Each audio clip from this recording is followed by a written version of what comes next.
As future educators, we must prepare ourselves to have a diverse classroom.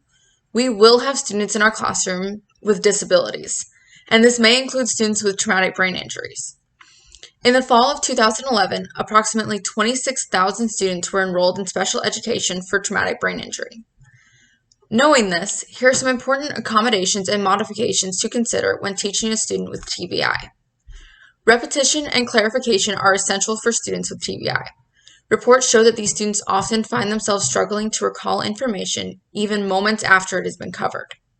Illustrate and provide written instructions for assignments and classroom norms.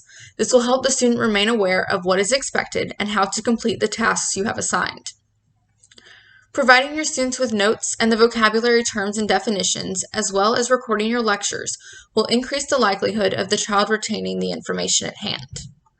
When teaching, be sure to demonstrate the concept. For example, our 6th grade science lesson plan is all about the laws of science. There is a focus on Newton's law of gravity. Take the time to show the student how gravity works by dropping a few items and explain any terms in the assignment that the student may struggle with. Timing is key. Provide students with extended time on assignments and examinations. This will also relieve any pressure or stress the student may feel. Keeping them calm and collected is the best thing you as an educator can do. Keep a calendar, planner, or checklist for the student. This can include the daily routine, any assignments or goals that they may have. Being organized will help the student, and it will ultimately help you. Personal digital assistants, PDA, or smartphones can be useful to students with TBI, especially those who have a resulting speech impairment.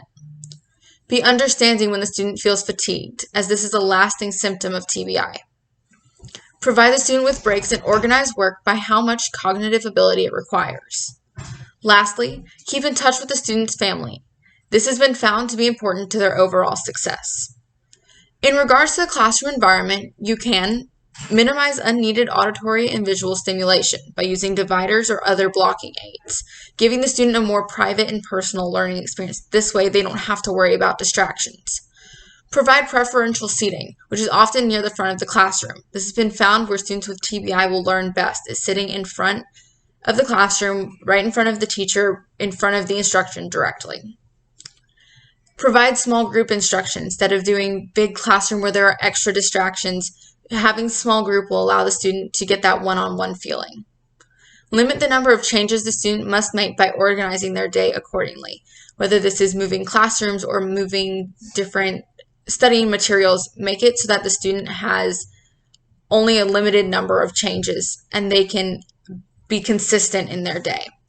Limit the number of interactions that the student must have with others. These interactions can be draining and sometimes can even be embarrassing for the student. So limiting these interactions will give the student, will have them have more energy, and it will leave them feeling better about the work that they're doing rather than being exhausted by constant interaction.